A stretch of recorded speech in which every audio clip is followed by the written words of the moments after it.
ఏ రకమైనటువంటి నిర్ణయాలను మనం తీసుకోగలుగుతున్నాం? చెడ్డ నిర్ణయమా నీ జీవితాన్ని చెడగొడుతుంది.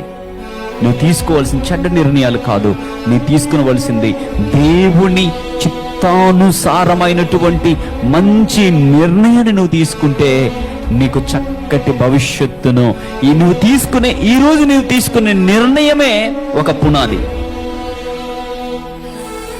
ఈ రోజు నువ్వు తీసుకున్న ఒక మంచి నిర్ణయమే నీకు ఒక మంచి పిల్లర్, ఒక స్తంభము.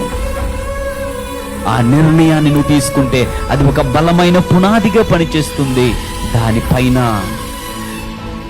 ఏమండి నీ ఫ్యూచర్ ఆధారపడి ఉంది. దేవునికి మహిమ కలుగును గాక.